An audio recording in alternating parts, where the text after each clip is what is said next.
Alors bonjour, bon dimanche. Bon dimanche, j'espère que vous avez passé une très bonne semaine.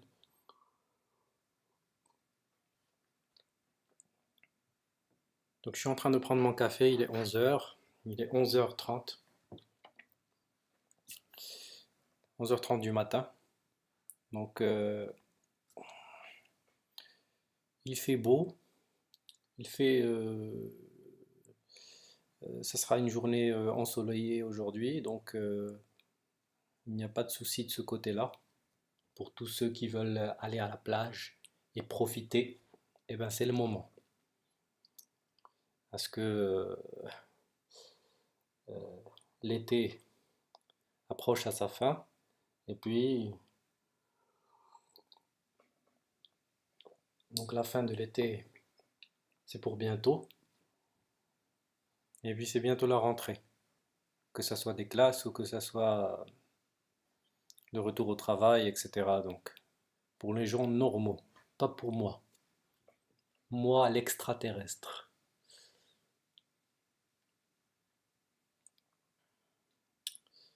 Donc aujourd'hui, vous allez dire que j'ai disparu ou que je n'ai pas fait de vidéo pendant quoi? Pendant quelques jours, pendant peut-être une semaine. Donc la semaine d'avant, c'est-à-dire qu'il y a 15 jours, j'avais décidé de publier une vidéo par jour et j'ai atteint cet objectif, tant bien que mal, parce que la dernière vidéo a été vraiment très difficile à faire parce que je n'en avais plus envie, tout simplement. Parce que il arrive un moment où mon cerveau, où, il arrive un moment où je fais le tour en fait, je fais le tour de la question et puis il arrive un moment où répéter la même chose devient fatigant. Et je ne savais plus quoi dire, quoi. Je savais plus quoi dire, je savais plus, je n'avais plus en fait envie de parler de ça. Donc je le vis, je le vis, je le vis au quotidien. Donc c'est quelque chose que je vis au quotidien. Donc c'est une douleur ou c'est une souffrance que je vis au quotidien. C'est une envie ou c'est un désir de partir qui est toujours là et qui sera toujours là. Je le dis, je le répète, il sera toujours là. Donc j'ai fait quelques erreurs. Donc j'ai fait quelques erreurs la semaine passée. Donc j'ai consommé un peu d'alcool et puis j'ai parlé à des inconnus, à des personnes que je ne connais pas. Donc des inconnus, des personnes, mais pas de façon anonyme. Donc ce sont des gens auxquels avec lesquels j'ai partagé cette question et j'ai partagé en fait cette souffrance. Et ce sont des gens qui, bien évidemment, n'ont pas compris et bien évidemment ont fait semblant d'écouter pour au final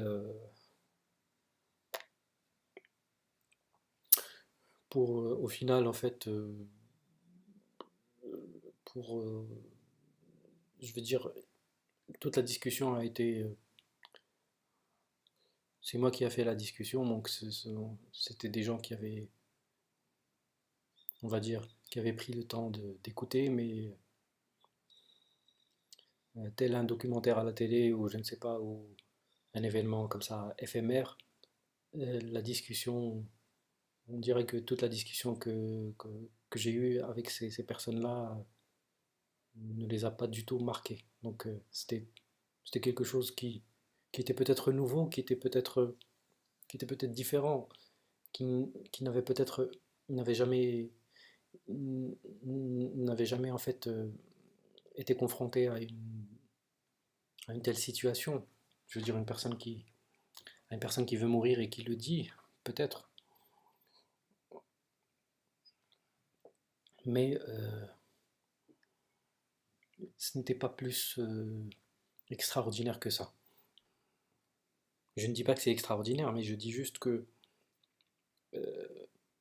on en fait tout un plat, justement en interdisant à des personnes comme moi d'avoir accès justement d'avoir accès à l'euthanasie, donc avoir accès à une mort digne et une mort sans douleur. Et en même temps, c'est quelque chose qui ne va pas te déranger plus que ça. Donc c'est quelque chose qui ne te dérange pas, mais c'est quelque chose qui, dès que l'on en parle et dès qu'on on essaie en fait de traiter ce sujet, ou même juste de, de, de lorsqu'on essaye en fait de partager ce point de vue ou lorsqu'on essaye de défendre en fait cette liberté, parce que ce n'est pas, je dirais, c'est plus qu'un point de vue, c'est une liberté fondamentale. Donc, dès qu'on essaye ou dès qu'on tente d'en parler, de faire prendre conscience aux gens qu'il y a ce problème, parce que c'est un problème auquel, on va dire, ce n'est pas 90%, 100%, ce n'est pas la majorité de la population qui est confrontée chaque jour à ce problème. Les gens sont confrontés à quotidiennement, ils sont confrontés à, ou ils ont d'autres problèmes, ils ont peut-être le problème de l'emploi, je sais pas, ils sont plus intéressés à ramener de la nourriture à la maison, à avoir un toit, voilà, à assurer leur avenir, à peut-être trouver un partenaire. Voilà, donc ce sont ces choses-là qui, à oublier, justement, à oublier les problèmes, à se divertir, etc. Mais être confronté à la mort, ce n'est pas quelque chose auquel une grande majorité de gens sont confrontés. Donc, c'est pas quelque chose qui parle à un être humain qui n'a pas été dans cette situation-là. Mais ce que je dis, c'est que ce n'est pas parce qu'on n'a pas été dans cette situation-là que, que, que ce n'est pas possible que dans un avenir proche ou lointain, où on, on est on est à résoudre ce problème. C'est-à-dire que si dans l'avenir on tombe malade ou qu'on tombe malade, que ce soit physique ou mental, et que la douleur est intolérable et que l'on comprenne qu'en fait on devra souffrir jusqu'au dernier souffle, c'est-à-dire que même si notre qualité de vie se détériore, il ne sera pas possible pour nous en fait d'en finir, même si à ce moment-là c'est la seule chose, c'est le seul désir que l'on aurait. Donc même si c'est la seule chose que l'on voudrait à ce moment-là, eh ben on se rendra compte qu'en fait il n'existe pas de filet de sécurité, qu'il n'existe pas de possibilité en fait de mourir dignement. Donc il va falloir le faire en cachette ou je ne sais pas, ou sauter du haut d'un immeuble ou sauter devant un train. Donc voilà, donc c'est pas parce qu'on n'est pas confronté à ce problème-là, et ce n'est pas parce qu'on est contre, mais on est contre juste pour être contre. Pourquoi? Parce que ça, c'est la chose à dire. Donc la société recommande, ou je ne sais pas, c'est dans l'inconscient collectif, c'est c'est vu comme le mal. Donc l'euthanasie est vue comme le mal, ou le suicide est vu comme le mal, alors que ce n'est pas nécessairement le mal, vu que c'est une méthode comme une autre d'arrêter la souffrance. Parce que le pire dans cette vie, c'est quoi? C'est souffrir. C'est souffrir et ne pas avoir de porte de sortie, ne rien avoir pour justement pouvoir arrêter cette souffrance ou soulager cette souffrance, cette douleur. Donc lorsqu'il n'y a rien qui permette justement de stopper cette douleur, et qu'est-ce qui nous reste? Il nous reste l'euthanasie. Donc l'euthanasie, c'est aussi on va dire, l'une, l'un l'un des traitements, on va dire, possibles pour une personne dont on ne trouve pas la solution. Donc on ne peut pas ne pas lui trouver la solution et lui dire, malgré ça, il faut que tu vives, et malgré toi, il faut que il faut que tu continues à souffrir. Pour quelle raison? Il n'y a pas de raison. mais il faut que tu continues à souffrir parce que c'est comme ça. Parce que c'est comme ça. Le problème de ceux qui sont contre en fait l'euthanasie en général, ils n'ont pas d'argument. Voilà, il n'y a aucun argument. Donc il n'y a pas d'argument et il n'y a pas euh, ils ne prennent pas en compte la notion d'humain et d'empathie, donc d'humanité et d'empathie. Donc tout ce qui est empathie, tout ce qui est compassion, tout ce qui relève de l'être humain et de la dignité humaine et de la qualité de vie humaine, ça ce sont des choses que l'on ne retrouve pas. On ne retrouve que le fait que si on se suicide, c'est le faible qui le fait. Mais le faible par rapport à quoi? Parce que être fort juste pour être fort, ça n'a aucun bienfait. Aucun bienfait.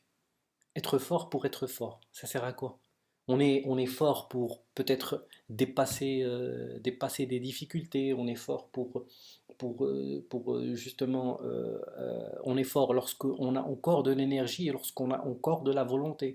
Donc on essaie d'utiliser cette volonté pour justement dépasser, essayer de passer à travers les problèmes ou résoudre les problèmes et difficultés qu'on a. Mais si on est fort juste pour être fort, juste pour continuer de souffrir jusqu'au dernier souffle, on- je ne sais pas si le problème c'est que le suicide c'était quelque chose qui était même pas accepté, c'était quelque chose même dans les sociétés préhistoriques, le suicide était quelque chose qui était accepté, c'est-à-dire que les vieilles personnes, les personnes qui atteignaient un certain âge, eh ben, lorsqu'ils étaient dans le traîneau avec les autres, eh ben, qu'est-ce qu'ils faisaient? Eh ben, une méthode qu'ils utilisaient justement pour se suicider, c'est qu'ils sautaient du traîneau lorsqu'ils étaient en montagne. Donc ils sautaient de la falaise. Donc le suicide existe depuis très longtemps. Donc c'est des gens qui atteignent un certain âge, et vu qu'à l'époque il n'y avait pas vraiment c'était vraiment très difficile de prendre en charge la personne, et si on essayait de prendre en charge la personne, on risquait justement l'attaque de prédateurs ou je ne sais pas, ou voilà, d'adversaires, etc. Et on risquait justement de- voilà, de faire indirectement du mal à toute la communauté ou à toute la tribu. Donc, ce que faisait en fait la personne âgée, ce qu'elle faisait, c'est qu'elle se suicidait, grosso modo. Donc, c'était une manière de dire mon temps est arrivé et je ne peux plus rien apporter, je ne peux plus rien vous apporter. Voilà, je ne peux plus rien vous apporter. C'est-à-dire que je ne peux plus rien vous apporter. Donc, qu'est-ce que je fais? Eh ben, moi, je décide, parce que c'est lui qui saute. Ce n'est pas la pression des autres qui fait qu'il saute. Donc, il le fait de son plein gré. Donc, il saute et puis il résout un problème. Voilà, il résout un problème tout simplement. C'est tout. Mais pourquoi ne pas accepter cette idée alors que c'est une idée qui est, je ne sais pas, elle est évidente. C'est la logique même.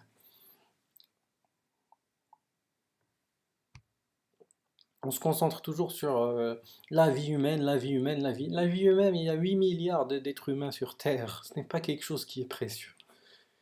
Je ne sais pas combien il y a de naissances par jour, je n'ai pas le chiffre, mais il y a un nombre, il y a le double de naissances, le nombre de morts par jour est la moitié du nombre de naissances par jour. Donc le nombre de naissances, c'est le double du nombre de morts par jour. Donc les personnes décédées chaque jour, ce n'est que la moitié de ceux qui naissent chaque jour. Donc si vous avez peur que l'être humain, que la race humaine disparaisse, ou je sais pas, ou il y a aucune crainte à avoir de ce côté-là, parce que l'être humain se reproduit à une vitesse incroyable. Il y a 80 millions d'êtres humains en plus chaque année. Donc l'Allemagne, l'équivalent de l'Allemagne chaque année qui s'ajoute. Donc qui s'ajoute à la population. Donc avec tous les problèmes que cela comporte, mais ça c'est pas le sujet. Tout ce que je veux dire, c'est que si on a peur que l'être humain, que la race humaine disparaisse, je pense que je pense que la disparition ou l'extinction de la race humaine, elle se fera d'une autre manière et peut-être ce sera ce sera peut-être un événement qui est totalement exogène ou je ne sais pas, ce sera un événement extérieur exogène. Donc ce sera quelque chose, ça sera peut-être une météorite ou ça sera peut-être un tremblement de terre ou ça sera peut-être la planète qui ne pourra plus supporter en fait voilà qui ne pourra plus supporter en fait toute cette population donc la pollution la pollution la dégradation de la dégradation de la faune et de la flore etc des choses comme ça moi je dirais ce sont ce sont peut-être ces processus de dégradation ou de consommation justement c'est cette mentalité de consommation qui fait euh, que l'être humain risque justement risque l'extinction. C'est quelque chose qui arrivera peut-être je sais pas, dans peut-être plusieurs millions d'années ou peut-être juste dans 1000 ans, peut-être juste dans 100 ans, on n'en sait rien. L'être humain a déjà les outils pour justement, pour justement s'il désire en fait détruire la planète, il y a il y a déjà de quoi le faire sur Terre. Donc c'est déjà disponible aujourd'hui.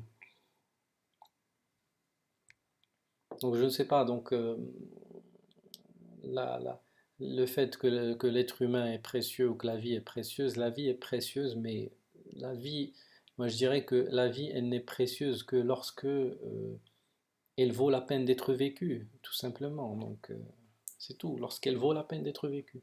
Je sais pas, cette notion, elle est difficilement acceptable par, par le commun des mortels. Je ne sais pas pourquoi en fait, je ne sais pas pourquoi. Je ne sais pas pourquoi.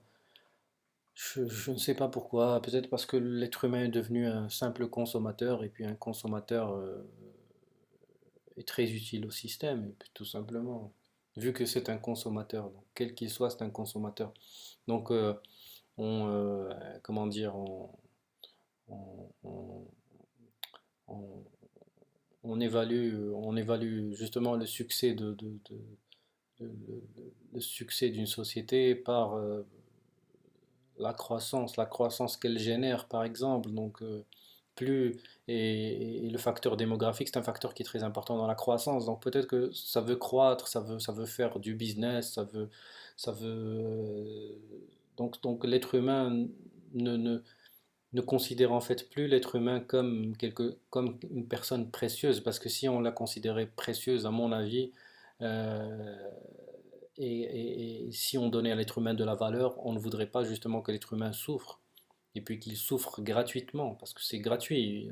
On va dire il souffre pour je ne sais quoi, on va essayer de donner du sens à la souffrance, alors que la souffrance n'a aucun sens. La souffrance, elle est là, elle est statistique. Statistiquement, il y aura tant de personnes qui auront le cancer l'année prochaine, et puis c'est tout. C'est statistique. On va pas dire lui, il a eu le cancer parce que. C'est statistique. C'est statistique. Et puis les statistiques, elles sont prouvées d'année en année, de recensement en recensement. Donc chaque fois qu'on fait des recensements, on se rend compte qu'en fait, la courbe statistique qu'on a, eh ben, elle est respectée, et puis c'est tout. Donc c'est statistique. Il y a des êtres humains qui vont souffrir. Mais qu'est-ce qu'on fait de ces êtres humains? On les laisse souffrir? Ou bien on considère que ils ont eu ce cancer ou cette maladie ou je ne sais quoi parce qu'ils croient en telle ou telle chose, et puis parce que à cause de leurs actions, à cause de je ne sais quoi, etc. Donc on va essayer de toujours donner du sens et faire en sorte que la souffrance ait du sens, alors que en fin de compte, la personne qui souffre, tout ce qu'elle sait et tout ce qu'elle ressent, c'est la souffrance, et puis c'est tout, ce n'est pas le sens. Elle ne comprend, elle peut comprendre le sens, mais lorsque c'est de la souffrance, et c'est de la souffrance qui est physique et qui est interne à la personne, eh bien, cette souffrance, elle est là. Elle est là.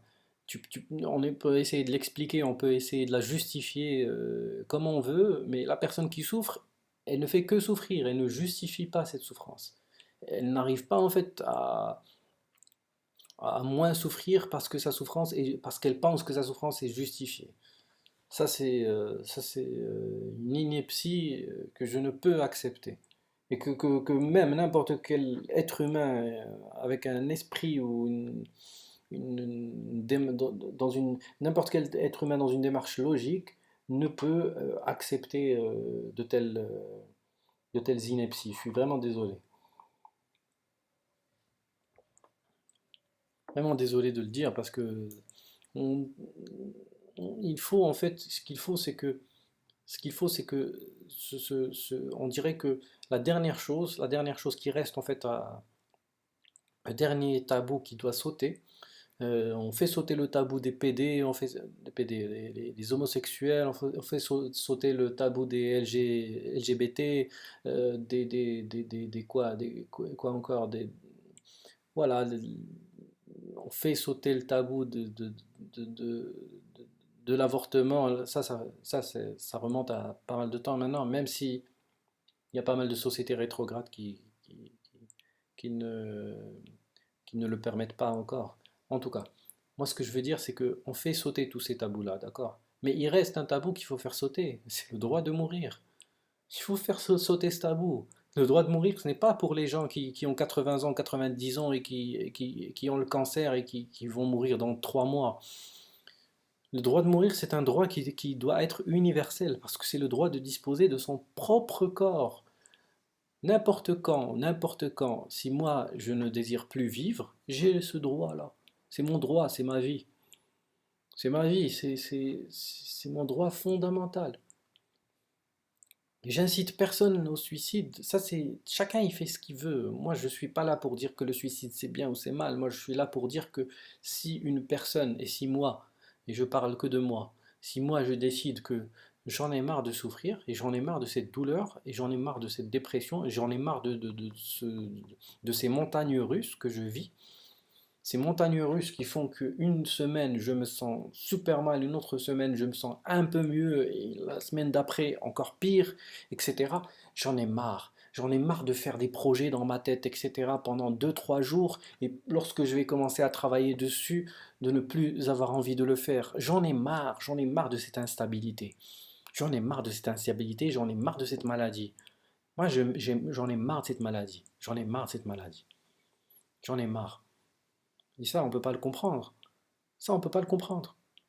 On va te dire non, vas-y, vis. Mais vis, est-ce que toi, tu peux prendre ma place? Est-ce que je te donne ma place? Tu me dis vis. Ok, d'accord, donne-moi ta place et prends ma place. Donc, tu sais que me dire vis. Et vis juste pour vivre. Tu prends pas en compte ma dépression. Tu prends pas en compte ma dépression. Tu crois que je suis faible? Je suis pas faible. Je suis quelqu'un qui souffre de dépression. Et je souffre de dépression nerveuse, et je souffre d'anxiété, et je souffre de problèmes de sommeil, et je souffre d'anédonie. J'ai de l'anédonie. Je n'ai plus de plaisir à faire quoi que ce soit. J'ai plus de plaisir à faire quoi que ce soit. J'ai plus de plaisir. J'ai plus de plaisir. J'ai plus de plaisir à faire quoi que ce soit. Voilà, la vie en rose. La vie en rose, je la vis pas moi. Je dis pas que les autres vivent la vie en rose, mais au moins ils ont une satisfaction et ils ont une satisfaction de ce qu'ils font, etc., etc. Et cetera. Et ils ont des objectifs et ils ont des rêves et ils ont, voilà, ils ont encore de l'espoir. Ils ont l'espoir. Lorsqu'ils voient l'avenir, ils arrivent à construire cet espoir ou à créer cet espoir. Donc à le faire, ils arrivent justement à garder espoir. Moi, je n'ai plus d'espoir. Moi, je suis juste là en train de faire ces enregistrements et, et, et, et, et puis c'est tout. Et puis c'est tout ce que je fais. C'est tout ce que je fais. C'est tout ce que je fais actuellement. C'est tout ce que je fais. Parce que je n'ai plus espoir en rien. Moi, j'ai plus d'espoir. J'ai plus d'espoir pas parce que je ne le veux pas, parce que je n'ai plus, parce que c'est comme ça. Parce que c'est comme ça. C'est comme ça. C'est comme ça. C'est une fatigue extrême que je vis et que je vis tous les jours. Je suis fatigué. À l'intérieur de moi, je suis super fatigué. Donc, je n'ai plus envie de faire quoi que ce soit. Voilà, j'ai plus envie de faire quoi que ce soit.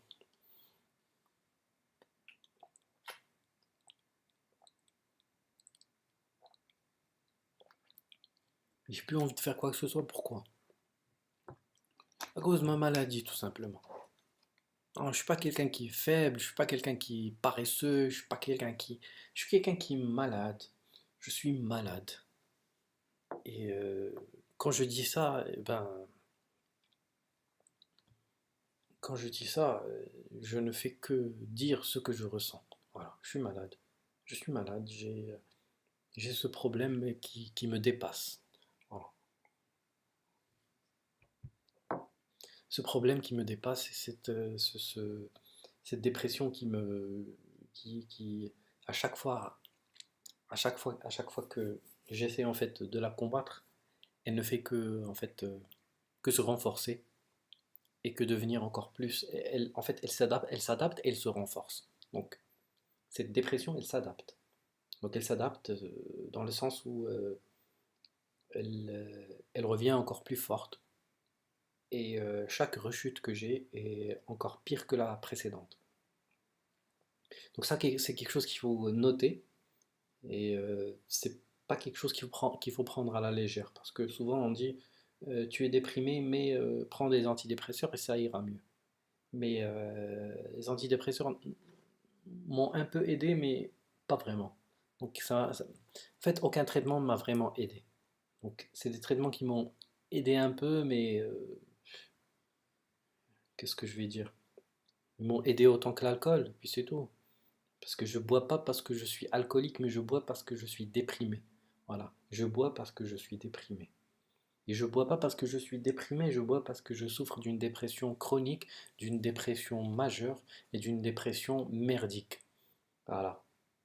C'est une dépression qui me fait beaucoup de mal.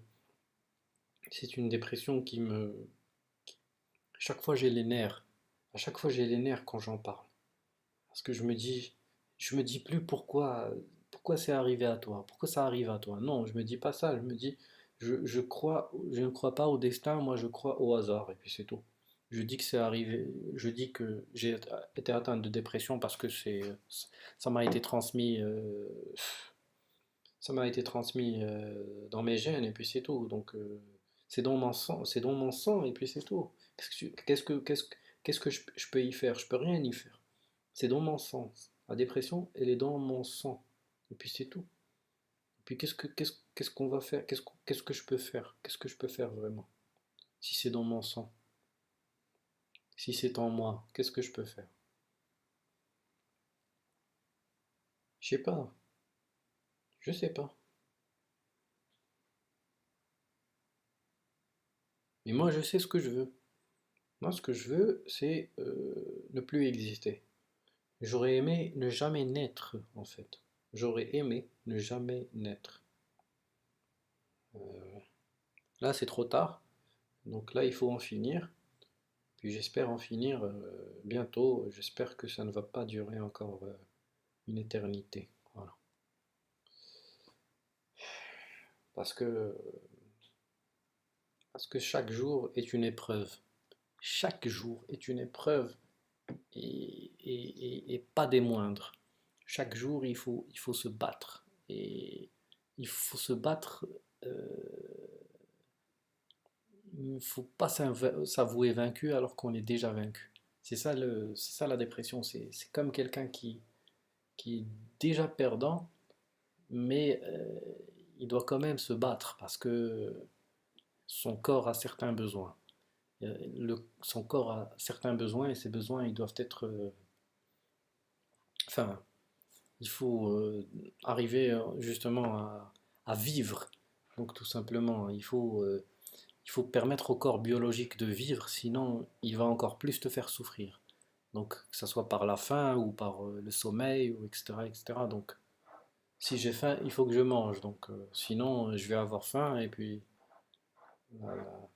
Cette sensation-là, c'est pas une sensation agréable. Si on ajoute ça justement à la dépression, ça devient encore, ça devient pire en fait. Donc c'est ça ce que je dis. Ce que je dis, c'est on souffre, mais on souffre doublement parce que on souffre de dépression, mais en même temps, on est confronté on est confronté à la vie de tous les jours. Donc c'est pas comme si j'arrivais à hiberner et à attendre le jour de ma mort et puis c'est tout. Non, il faut que j'affronte le monde. Il faut que j'affronte ce monde qui est pour moi hostile. Pourquoi? Parce que je suis faible devant les événements, devant tout ce qui se passe, même les choses les plus futiles, même les petits problèmes les plus simples à résoudre, ce que les gens normaux ne, ne- ne- ne- ce que les gens normaux arrivent à dépasser euh, facilement, eh ben, dans mon cas, tout petit problème est une montagne à résoudre. Donc tout petit problème, quel qu'il soit durant la journée, quel qu'il soit, même le fait d'oublier, par exemple, même le fait d'oublier des clés au premier étage et savoir que je les ai oubliées, donc le fait juste de remonter pour récupérer les clés, c'est une épreuve pour moi. Donc ça peut, ça peut m'irriter. Juste ça, ça peut m'irriter. Donc ça peut m'irriter, ça peut m'énerver et ça peut créer en fait comment dire, de l'anxiété chez moi, etc., etc. Alors que c'est rien du tout. Trois marches d'escalier, récupérer les clés, redescendre et puis c'est tout. Mais chez moi, c'est une épreuve. C'est une épreuve. Donc tout ce qui ne va pas dans le sens de ce que je veux durant la journée, ça peut, ça peut déclencher chez moi des crises. Voilà. Ça peut carrément. Alors bien entendu, la personne en face ne comprend pas. Pourquoi? Parce que se dit, euh, ça c'est rien du tout, mais pourquoi tu t'énerves sur ça? Il faut pas que tu t'énerves sur ça, il faut pas que tu te prennes la tête. Ouais, ça c'est facile à dire, mais il faut rentrer dans mon monde, il faut rentrer dans ma tête et voir pourquoi ça se passe. Moi-même, je ne le sais pas. Moi, je le vis, mais dire que je le comprends euh, serait prétentieux de ma part. Moi, je ne fais que vivre, que vivre cet état des choses et cette, cette aberration. C'est vraiment une aberration. Je trouve que mon cerveau est devenu une aberration. Ce n'est plus un cerveau, c'est une aberration tout simplement. C'est tellement, tellement il ne réagit plus de la façon dont il doit. Tellement je me comporte d'une façon euh, qui est vraiment, qui ne me permet pas en fait de rentrer en contact avec les autres. Donc ma façon naturelle de me comporter est devenue, euh, enfin elle l'était déjà, mais ça s'est accentué ces derniers temps et surtout lors de cette dernière rechute, pas cette dernière rechute, mais les deux dernières rechutes jusqu'à aujourd'hui. Parce que j'ai eu deux rechutes. Donc depuis 2014, voilà, j'ai eu deux rechutes depuis 2014. Donc des rechutes majeures donc, qui ont duré et qui durent toujours. Enfin, ça dure, cette dernière, elle dure toujours. Donc ce que je veux dire, c'est euh, euh, je n'arrive plus en fait à me comporter normalement et lorsque je me comporte normalement, il faut que il faut immédiatement que j'aille m'isoler, voilà. Donc il faut que j'aille m'isoler à chaque fois que je me comporte normalement parce que le fait de se comporter normalement, je parle de normalement avec les autres. Donc avec les autres, essayer d'avoir un comportement qui est acceptable avec les autres provoque en fait chez moi, euh, fait monter en fait la pression à l'intérieur de moi. Donc parce qu'on dirait que j'encaisse. Donc lorsque je me comporte normalement, je commence à encaisser en fait, encaisser les coups. Donc j'encaisse des coups parce que mon cerveau ou ma tête me dit euh, tu aurais pas dû dire ça, ou tu aurais dû te comporter comme ça, ou tu aurais dû être plus, je ne sais pas, tu aurais dû mal te comporter avec cette personne, etc., etc. C'est ce que mon cerveau me dit de faire.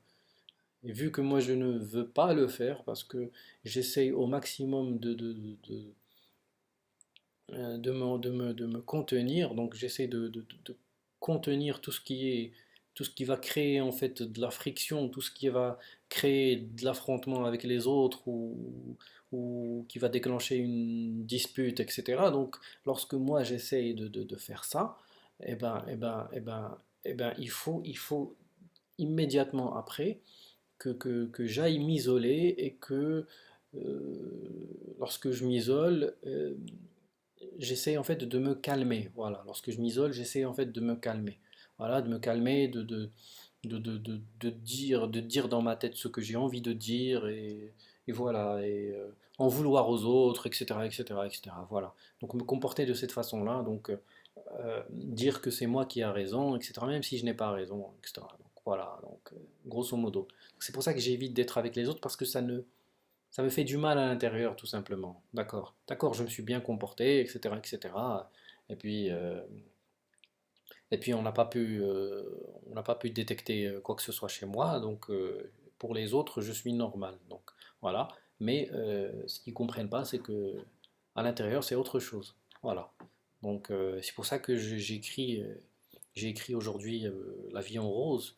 Ça décrit en fait Life in Pink. Donc, ça décrit un peu ce que je suis ou mon état d'esprit. Donc voilà, donc les autres me voient normalement. Voilà, les autres me voient normalement. Pourquoi? Parce que il me reste quand même un peu je sais pas, d'empathie pour les autres. J'ai beaucoup d'empathie en général. Je suis quelqu'un qui est empathique, donc j'ai de l'empathie pour les autres et j'essaie de créer, j'essaie de pas créer de problème, voilà, autant que je peux. Donc c'est sûr que si on me provoque, si on me provoque une première fois, une deuxième fois, une troisième fois, et si on insiste, ou bien si on insiste sur quelque chose, il se peut que ça explose. Voilà, il se peut que ça explose. Voilà, et il se peut que je n'arrive pas à contenir toute la colère ou toute la colère qu'il y a à l'intérieur de moi. Donc voilà, donc, mais au maximum, j'essaie de le faire et j'essaie d'être entre guillemets normal. Voilà, j'essaie d'être normal pour justement ne pas, pour que les autres ne s'inquiètent pas tout simplement et pour pour que je puisse garder un minimum de contact avec les gens que j'apprécie ou les gens que j'aime. Voilà, tout simplement.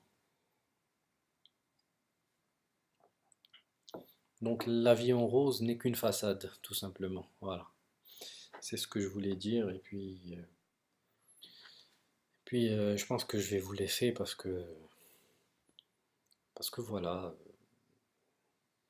il est dimanche et puis ce n'est pas comme si j'avais quelque chose de prévu ou si j'allais faire, si j'allais, c'est pas comme si j'avais quelque chose de prévu ou si, si j'allais sortir, etc. Même s'il fait beau, etc. Donc, mais je suis tout simplement fatigué, voilà. Parce que le fait de faire ces enregistrements, ça me fatigue énormément, surtout mentalement. Donc, la dépression, ça c'est aussi une conséquence de la dépression, c'est que on est fatigué mentalement, voilà. On n'arrive pas à se concentrer et on est fatigué mentalement. La fatigue mentale est, pour moi, elle est insurmontable. Donc, je n'arrive pas, je n'arrive pas à me concentrer, tout simplement. Voilà. C'est pour ça que le fil de mes idées, c'est pour ça que tous ces enregistrements, c'est juste le fil de mes idées.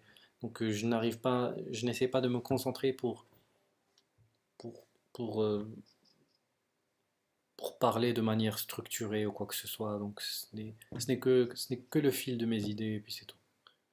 Et puis, ça me permet